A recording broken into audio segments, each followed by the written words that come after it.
This channel does not promote any violent, harmful, or illegal activities. All content provided by this channel is meant for an educational purpose only.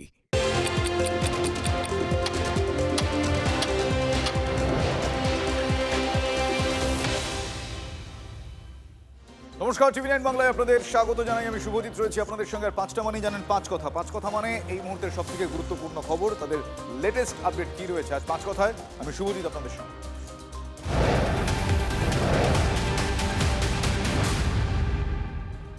শিক্ষক নিয়োগে মমতা বন্দ্যোপাধ্যায়ের জমানার অতিরিক্ত শূন্য পদ রাজ্য সরকার প্রত্যাহার করল। সিঙ্গেল বেঞ্চের নির্দেশকে মান্যতা দিল নতুন সরকার। আমার সহকর্মী শ্রাবন্তী সাহা এই মুহূর্তে রয়েছে। শ্রাবন্তী, নতুন সরকারের তরফে মানে বর্তমান সরকারের তরফে সিঙ্গেল বেঞ্চের নির্দেশকে মান্যতা দিয়ে কি কি বলা হয়েছে এবং পূর্বতন সরকারের দিকে কোন কোন ক্ষেত্রে অভিযোগের আঙুল তোলা হয়েছে এক্ষেত্রে? দেখো, এই পোস্ট যখন তৈরি করা হয়েছিল তখন এই প্রশ্ন বারবার উঠেছিল যে তাহলে কি দুর্নীতিকে ঢাল করতে, দুর্নীতিকে শিলমোহর দিতেই নতুন করে এই পদ তৈরি? তার কারণ যেখানে একটা শিক্ষক নিয়োগের দুর্নীতি নিয়ে বারবার প্রশ্ন উঠছে, তখন বিচারপতি অভিজিৎ গঙ্গোপাধ্যায় চাকরি এই যাবতীয় যে শিক্ষক নিয়োগ সেটাই বাতিল করে দেন। তারপরে কেন হঠাৎ করে সুপার নিউমেরি পোস্ট তৈরি, এই নিয়ে প্রশ্ন উঠেছিল। বিচারপতি বিশ্বজিৎ বসুর এজলাসে যখন সওয়াল জবাব হয়েছিল সেই সময় সেটিকে স্টেও দেওয়া হয়ে যায় সিঙ্গেল বেঞ্চের পক্ষ থেকে, কিন্তু তারপরেও মামলা চলতে থাকে। এদিন ডিভিশন বেঞ্চে বিচারপতি রাজাশেখর মান্থার এজলাসে নতুন সরকারের পক্ষ থেকে এএজি, তিনি অ্যাডিশনাল এজি, তিনি যান এবং তিনি বলেন যে যেটা পূর্বতন সরকার করেছিল সেটা রেকটিফাই করে নিতে চাইছে নতুন সরকার। সম্পূর্ণ বেআইনিভাবে এই পোস্ট তৈরি করা হয়েছিল। আর কার্যত যেহেতু রাজ্য সরকার এই বিষয়ের আপাতত এই পদটা প্রত্যাহার করছে, ফলে এই সুপার নিউমেরারি পোস্ট বলে আর কিছু থাকছে না এবং এই পদের বৈধতা নিয়েও একটা প্রশ্ন উঠে যাচ্ছে। তবে নিঃসন্দেহে এটা বলা যেতে পারে যে প্রশ্ন একসময় উঠেছিল যে সুপার নিউমেরারি পোস্ট কি তাহলে দুর্নীতিকে ঢাল করতে, দুর্নীতিকে শিলমোহর দিতেই, সেই প্রশ্ন আজকে রাজ্য সরকারের এই সিদ্ধান্তের পরে আরেকবার উঠে গেল। একেবারেই তাই। ধন্যবাদ। ডিভিশন বেঞ্চে রাজ্য পরিষ্কার জানিয়ে দিলেন যে এই যে সুপার নিউমেরিক পোস্ট যেটা তৈরি করা হয়েছিল সেটা বেআইনিভাবে তৈরি করা হয়েছিল, আইন মেনে তৈরি করা হয়নি এবং তারা সেই যে অর্ডার সেটাকে তারা উইথড্র করবে। এটা ডিভিশন বেঞ্চে জানানোর পর আদপে আর এই সুপার নিউমেরিকের কোনো অস্তিত্ব থাকলো না। যে পোস্ট ক্রিয়েট করা হয়েছিল সেটাও বাতিল হয়ে গেল। এটা একটা পলিসি ডিসিশন ছিল যেখানে রাজ্য সরকার নিজেই তার পলিসি ডিসিশন উইথড্র করে নিয়েছে, আর কেউ মামলা করেও এটা কিছু রিভাইভ করা যাবে না, কারণ ডিসিশনটাই বেআইনি। যেখানে রাজ্য সরকার মেনে নিচ্ছে সেখানেই যারা বেনিফিশিয়ারি এই বেআইনি ডিসিশনের তাদের আর কোনো অধিকার থাকে না। 31শে অগস্ট শেষ হচ্ছে ডেডলাইন সুপ্রিম কোর্টে এসএসসি ও মধ্যশিক্ষা পর্ষদ। আমার সহকর্মী সুমন রয়েছেন টেলিফোন লাইনে। সুমন, দেখো, একেবারে 31শে আগস্ট মানে আর বেশি দিন বাকি নেই। এরপরে কিন্তু শিক্ষকদের বেতনহীন হয়ে যেতে হতো। সেই জায়গায় যেমনটা আমরা আগে থেকেই বলেছিলাম, এসএসসি এবং মধ্যশিক্ষা পর্ষদ তারা সুপ্রিম কোর্টের দ্বারস্থ হয়েছে এবং তারা মূলত পরবর্তী বছরের মে মাস পর্যন্ত এই মেয়াদ বাড়ানোর জন্য আবেদন করেছে এবং মেয়াদ বাড়লে যদি সুপ্রিম কোর্ট অনুমতি দেয় তাহলে তার মধ্যে শিক্ষক এবং শিক্ষাকর্মীদের নিয়োগটা শেষ করে ফেলতে চাইছে এসএসসি এবং মধ্যশিক্ষা পর্ষদ। এবার দেখতে হবে সুপ্রিম কোর্ট কতদিনের ছাড়পত্র দেয়। ধন্যবাদ সুমন। দ্রুত নিয়োগের দাবিতে আবারও রাজপথে চাকরি প্রার্থীরা। 2022-এর প্রাথমিক টেট পাস ডিএলএড ঐক্য মঞ্চের মিছিল, সেই ছবি আপনারা দেখছেন সরাসরি।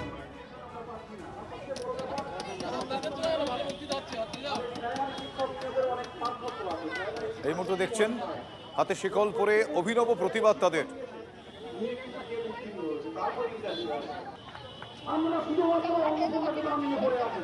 জীবন গড়ার প্রতিশ্রুতি দিয়ে জীবন নিয়ে ছিনিমিনি, কারি কারি টাকা অ্যাডমিশন ফি, নজরদারিতে কিচ্ছু নেই।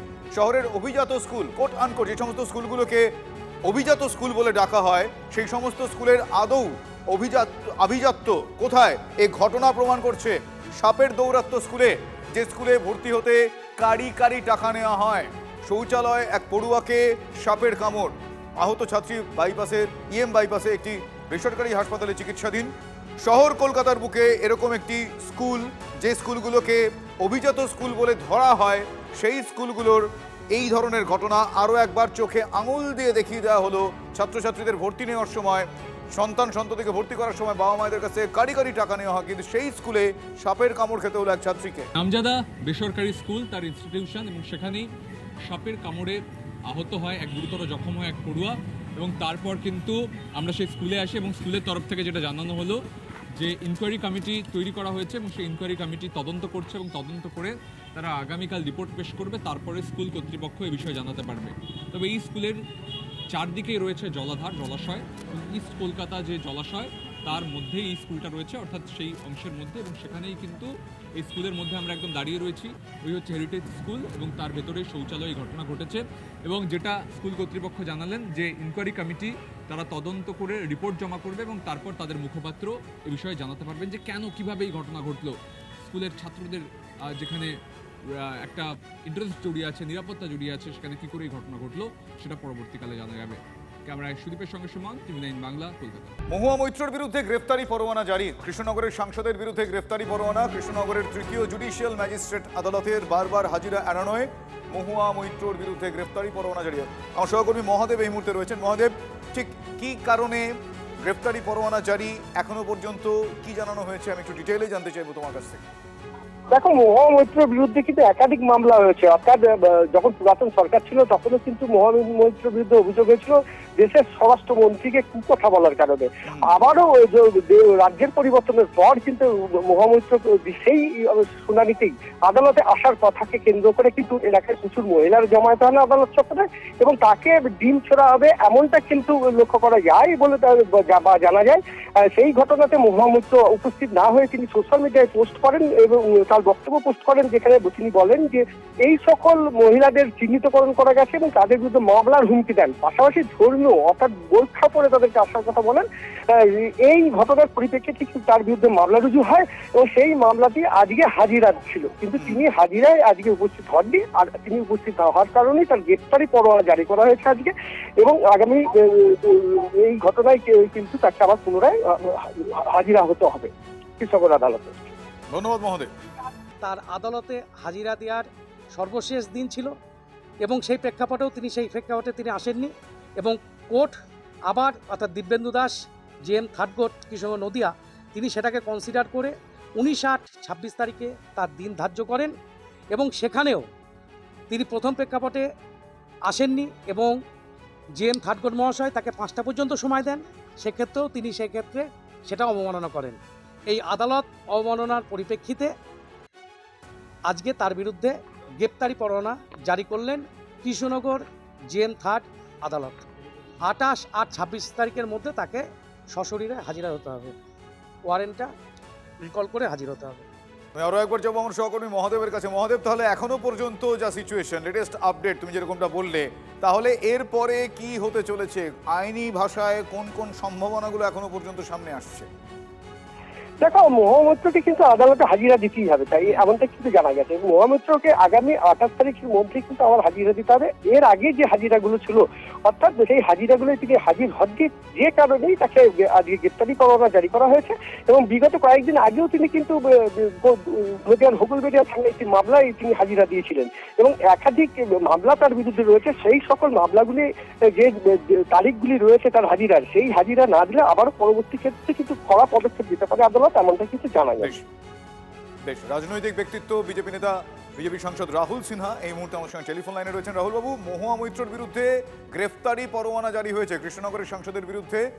কৃষ্ণনগরের তৃতীয় জুডিশিয়াল ম্যাজিস্ট্রেট আদালতে তিনি এই গ্রেফতারি পরোয়ানা জারি করেছেন, কারণ বারবার তিনি হাজিরা এড়িয়েছেন। আপনার প্রাথমিক প্রতিক্রিয়া? দেখুন, ওনার পার্টির যে নেত্রী তিনি আইন মানেন না, তিনি আইনকে বৃদ্ধাঙ্গুলি দেখিয়ে কাজ করেন। তা উনিও নেত্রীর কাছ থেকে ওই শিক্ষাটাই পেয়েছেন। একজন সাংসদ যদি হয়ে তিনি আইন মানবেন না, স্বেচ্ছাচারিতা করবেন, আদালতের নির্দেশ মানবেন না, প্রশাসনের বক্তব্য শুনবেন না, অতএব স্বাভাবিকভাবেই শেষ পর্যন্ত এদের পরিণতি জেলেই হয়। অতএব সেই জন্য গ্রেপ্তারি পরোয়ানা যেটা জারি হয়েছে সঙ্গত কারণেই জারি হয়েছে। তার কারণ, যদি কেউ আইনকে অবমাননা করে, আইনের হাত অনেক লম্বা, অতএব আইনের হাত সেই জাতীয় ক্ষেত্রে উপযুক্ত ব্যবস্থা গ্রহণ করবে, এটাই স্বাভাবিক বলে আমরা মনে করি। ধন্যবাদ রাহুল বাবু। এই মুহূর্তে তৃণমূল কংগ্রেস নেতা বৈশ্বনর চট্টোপাধ্যায় আমাদের সঙ্গে টেলিফোন লাইনে রয়েছেন। বৈশ্বনর বাবু, আপনার প্রাথমিক প্রতিক্রিয়া জানতে চাইব, কারণ বারবার হাজিরা এড়ানোর কারণে মহুয়া মৈত্রর বিরুদ্ধে অবশেষে গ্রেফতারি পরোয়ানা জারি হয়েছে, কি বলবেন? এটা তো কোর্টের ব্যাপার, টেকনিক্যাল ব্যাপার। কোনো কেসে ওয়ারেন্ট করতে গেলে দেখতে হবে যে যে কারণে ওয়ারেন্ট হয়েছে সেটা জাস্টিফাইড কিনা। যে কোনো ভাবে কারোর উপর সমন হতে পারে, সেই সময় সে অসুস্থ থাকতে পারে, বাইরে থাকতে পারে, তার হয়ে তার লয়ার বলতে পারে বা সে একটা টাইম প্রেয়ার করতে পারে। এটা টেকনিক্যাল গ্রাউন্ডে কি কারণে হয়েছে না জেনে বলাটা শক্ত। তবে কোর্টের তো উচিত যে আমাদের যারা অ্যাকিউজ বা যাকে সমন করে ডেকেছে তাকে অপরচুনিটি দেওয়ার, এইটুকু বলতে পারি। ধন্যবাদ।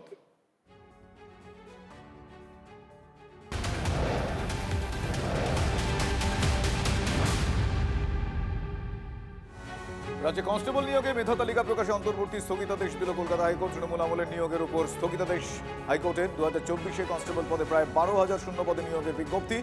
কনস্টেবল নিয়োগে ইকোনমিক উইকার সেকশনের নির্দেশ লঙ্ঘনের অভিযোগ। নিয়োগ প্রক্রিয়া স্থগিত করলেন বিচারপতি অমৃতা সিনহা। রাজ্যে কনস্টেবল নিয়োগে মেধা তালিকা প্রকাশে অন্তর্বর্তী স্থগিতাদেশ দিল কলকাতা হাইকোর্ট। তৃণমূল আমলে নিয়োগের ওপর হাইকোর্টের স্থগিতাদেশ। 2024-এ কনস্টেবল পদে প্রায় 12,000 শূন্য পদে নিয়োগের বিজ্ঞপ্তি জারি হয়েছিল। কনস্টেবল নিয়োগে যারা অর্থনৈতিকভাবে পিছিয়ে পড়া তাদের ইকোনমিক উইকার সেকশনের নির্দেশ লঙ্ঘনের অভিযোগ উঠেছিল। নিয়োগ প্রক্রিয়া স্থগিত করেছেন বিচারপতি অমৃতা সিনহা।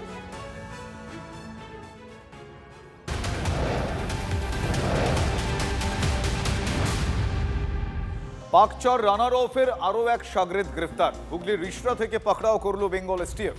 ধৃতের নাম জাফর শামস ওরফে সানি। ধৃত জাফর ও তপসিয়ার বাসিন্দা। হাওড়ার শালকিয়ায় একটি কারখানায় রফের কাজের ব্যবস্থা করে জাফর। রফ গ্রেফতার হতেই রিষড়ায় গা ঢাকা দিয়েছিল জাফর। খবর এসটিএফ সূত্রের।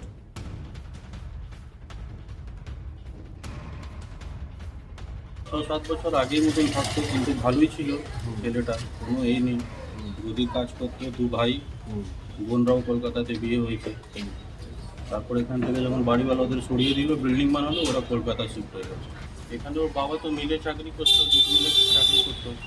আর ও ছেলে তো এখানে, আমরা যখন দেখছি তখন পড়াশোনা করতো। এখান থেকে কোনো কাজ করিনি, কলকাতা শিফট হয়ে তাহলে গরিব কাজ করে। আগামীকাল রাজ্যে আসছেন কেন্দ্রীয় স্বরাষ্ট্রমন্ত্রী অমিত শাহ। দুদিনের সফরে আগামীকাল রাজ্যে আসছেন তিনি। শুক্রবার থেকে শিলিগুড়িতে ভারতীয় ন্যায় সংহিতার প্রদর্শনী। মানে যেটা প্রিপারেশন, মানে এখানে ইউনিয়ন হোম মিনিস্টার আসবেন, উনি পাবলিককে অ্যাড্রেস করবেন। একটা এক্সিবিশন আছে নিউ ক্রিমিনাল লজের উপরে, সেটা পুরো উনি নিজে দেখবেন। আর তারপরে ওটা খোলা হবে for all the school children's and college, মানে ফর দি ইউথ, যারা দেখে একটু শিখতে পারে। আর এখানে এসে তারপরে উনি অ্যাড্রেস করবেন পুরো পাবলিককে। তারপরে এখান থেকে বিভিন্ন ওনার মিটিং আছে, শিডিউল আছে, সেখানে উনি বেরিয়ে যাবেন। তো ওটাই দেখতে আমরা এসেছি কীরকম চলছে preparation. So preparation is in place, সব চলছে। All stakeholders are involved, তাদের নিজের রেসপন্সিবিলিটি যা আছে সেটা ওনারা দেখছেন, করছেন। মানুষকে আইন জানানো যতটা দরকার তার চেয়ে অনেক বেশি দরকার অমিত শাহজি, স্বরাষ্ট্রমন্ত্রী বা ওই ধরনের গুরুত্বপূর্ণ ব্যক্তিত্ব উত্তরবঙ্গে আসা এবং এই সমস্যাগুলো, যেরকম একটা আমি বলতে পারি, আমরা সবাই জানি উত্তরবঙ্গ হচ্ছে অনুপ্রবেশকারীদের একটা খুব সফট টার্গেট। সেটা তো বন্ধ করা শুরু হয়েছে। সেটাকে আরও ত্বরান্বিত করতে গেলে পরে বা সেটাকে প্রপার মনিটরিং করতে গেলে পরে ওই রকম হাই লেভেল ডেলিগেট ডেজিগনেটেড পার্সনসের আসাটা খুবই জরুরি। প্রত্যেকটি দিনের সঙ্গে সঙ্গে সিজারের পরিমাণটা কী হারে বাড়ছে। আগে যেখানে 5 কেজি 6 কেজি করে ধরা পড়তো, এখন 300 কেজি 400 কেজি কফ সিরাপ ধরা পড়ছে, 8,000 বোতল, 10,000 বোতল, 12,000 বোতল। স্বরাষ্ট্রমন্ত্রী এলে পরে এই যেটাকে আমরা ইংরেজিতে বলে বিফিং আপ অফ দ্য সিচুয়েশন, যে সিকিউরিটি কন্ট্রোল, প্যারামিলিটারি ফোর্সেস, এরা সবাই বিফড আপ বিভিন্ন কারণে। কিন্তু আমরা সবাই জানি যে Uttarbanga it is sitting on a keg of fire, dynamite. দেশ জুড়ে আইনের ক্ষেত্রেও নিজেদের ভাবনার প্রভাব ফেলছে কেন্দ্রের সরকার। সেই জায়গায় দাঁড়িয়ে এই পরিবর্তনগুলো নিয়েই এবার মানুষের কাছে তুলে ধরা, প্রচার, সচেতনতা তৈরি করার কাজটাই করছে কেন্দ্র। সে কারণেই দেশ জুড়ে বিভিন্ন রাজ্যে এই ধরনের সচেতনতা শিবির, ক্যাম্প, এক্সিবিশন করা হবে। এই অনুষ্ঠানেই হাজির থাকবেন কেন্দ্রীয় স্বরাষ্ট্রমন্ত্রী অমিত শাহ এবং রাজ্যের মুখ্যমন্ত্রী শুভেন্দু অধিকারী। কিন্তু শুধু কি এই ন্যায় সংহিতার পাঠ দিতেই আসছেন কেন্দ্রীয় স্বরাষ্ট্রমন্ত্রী অমিত শাহ? উত্তরটা না। দেশ জুড়ে বিভিন্ন গোয়েন্দা সংস্থাগুলি যারা কাজ করছে তারা বেশ কিছু তথ্য সামনে আসছে। উত্তরবঙ্গকে অশান্ত করা, চিকেন নেক হিসেবে চিহ্নিত যে 22 কিলোমিটার এলাকা, সেই এলাকাকে সফট টার্গেট করা এবং উত্তরবঙ্গের এই অঞ্চলেও ইদানিংকালে একাধিক পাকচড়ে গ্রেপ্তারি উদ্বেগ বাড়াচ্ছে ভারতের এই সার্বভৌমত্ব রক্ষার ক্ষেত্রে। তা কতখানি কার্যকর হচ্ছে তা বুঝে নিতে চাইছেন কেন্দ্রীয় স্বরাষ্ট্রমন্ত্রী। ঠিক সে কারণেই আবারও শিলিগুড়িতে এসে রাত্রি যাপন করবেন কেন্দ্রীয় স্বরাষ্ট্রমন্ত্রী, যা এই চিকেন নিকের নিরাপত্তা সংক্রান্ত ক্ষেত্রে অত্যন্ত গুরুত্বপূর্ণ। ক্যামেরা দীপায়নের সঙ্গে প্রসেনজিৎ, টিভি 9 বাংলা, শিলিগুড়ি। টানা বৃষ্টিতে জলমগ্ন হলদিয়ার একাধিক জায়গা। জলের তলায় হলদিয়া পুরসভার 4 নম্বর ওয়ার্ডের রাজারামপুর উত্তরপল্লী গ্রামের একাধিক বাড়ি। চরম দুর্ভোগে সেখানকার মানুষজন। স্কুল বন্ধ রাখতে বাধ্য হয়েছে কর্তৃপক্ষ। সেই ছবি আপনাদের দেখাচ্ছি। জল থই থই পরিস্থিতি হলদিয়া পুরসভার 4 নম্বর ওয়ার্ডে, এবং এই যে ছাদ থেকে আমরা দেখতে পাচ্ছি যে জল, এবং ওইখানে পুরোপুরি বাড়ি ছিল অনেকের, এবং সেই বাড়ি আজকে কিচ্ছু নেই সেই জায়গাতে, তাদের একদম পড়ে গেছে। এবং সেইখান থেকে আমি দেখতে পাচ্ছি এইখানে ভদ্রমহিলা এসছেন, এখানে এসে এই ছাদের মধ্যে রান্না করছেন উনি ওনার পরিবারের জন্য। এবং এটা কিন্তু অন্যজনের বাড়ি, মানে প্রতিবেশী, একই গ্রামবাসী এখানে বাড়ি। উনি চেষ্টা করছেন, এখন হাওয়াতে অসুবিধা হচ্ছে, অনেক দিন ধরে উনি আছেন, প্রায় 5-6 দিন ধরে আছেন এখানে। উনি বলছেন যে অসুবিধা হচ্ছে, কিন্তু তা সত্ত্বেও কিছু করার নেই। কারণ কি, উনার অভিযোগ হচ্ছে পুরসভা থেকে কিচ্ছু করা হচ্ছে না, পুজো আসছে না, মানুষ দেখছেন না। কিন্তু ছাদের মধ্যে এত কষ্ট করে রোদে আরও অনেকেই আসছেন, রান্না করছেন, ওনাকেও করতে হচ্ছে। বলছি কেন, আমি কথা বলে নেবো যে কেন এখানে রান্না করছেন, বাড়িতে কি হলো? বাড়ি জলে ডুবে গেছে। হ্যাঁ, অনেকটা দূরে আমার বাড়ি, এখানে থাকছি এদের বাড়িতে। কতদিন ধরে এসে রান্না করছেন? হ্যাঁ, 6-7 দিন হলো। পুরসভার তরফে কেউ এসেছিল? না, কিছু কেউ আসেনি। এখানে রান্না, সকালের রান্না, রাতের রান্না? হ্যাঁ, সব এখানেই করতে হচ্ছে। এখানে খেয়ে দিয়ে আবার অন্য লোকের বাড়িতে শুইতে যেতে হবে। এখানে রান্না করছেন, অন্য লোকের বাড়িতে শুতে যাচ্ছেন? এখানে খেয়ে দিয়ে রাত্রিবেলা আবার অন্য বাড়িতে শুইতে যেতে হবে। আচ্ছা আচ্ছা আচ্ছা। কারণ দেখো, পরিস্থিতিটা এমনই হয়েছে যে এখানকার যা পরিস্থিতি, তাতে প্রত্যেকের বাড়িতে কেউ না কেউ থাকছে, কেউ না কেউ এসে রান্না করছে। উনি বলছেন যে এখানে রান্না করছি, কিন্তু খেয়ে আমাকে থাকতে হচ্ছে অন্য এক জায়গায়। আমরা একটা দেখবো যে পাশের একটা ছাদে, এই দেখো তুমি দেখতেই পাচ্ছ যে ছাদে ছাগল রয়ে গেছে। মানে কি করবা, কিছু করার নেই, কারণ ছাগলের জন্য যে নির্দিষ্ট বাড়ি, সেই বাড়ি পড়ে গেছে জলের মধ্যে। এই জন্য প্রচুর ছাগল, মানে গ্রামবাসীদের যত ছাগল আছে সব ওনার বাড়িতে দোতলায় রেখে গেছেন। মানে কি করুণ পরিস্থিতি এলাকাতে, এবং মানুষ সত্যি খুব অসুবিধার মধ্যে পড়েছেন। বলছেন যে কিছু আসছে না, কিছু এমনকি পানীয় জল সেটা পর্যন্ত পাচ্ছেন না মানুষ সেদিকে। কারণ পুরসভার তরফে বারবার বলা হচ্ছিল ত্রাণ শিবির খোলা হয়েছে, কিন্তু সেখান থেকে পুরসভার তরফে কোনো উদ্যোগ নেওয়া হয়নি বলে এলাকাবাসীরা জানাচ্ছেন। পার্টি অফিস উদ্বোধন হয়েছে এবং সেই উদ্বোধনের পরেই জলসা। শিল্পীর হাতে টাকা তুলে দিচ্ছেন বিজেপি নেতা। ভিডিও ভাইরাল হতেই শোরগোল পড়ে গিয়েছে। শ্রীরামপুরে অস্বস্তি। বিজেপি নেতৃত্ব তারা অস্বস্তিতে। শিল্পীর হাতে টাকা দিয়ে বিতর্কে শ্রীরামপুর মণ্ডল 3-এর সাধারণ সম্পাদক, যার নাম রোহিত হালদার।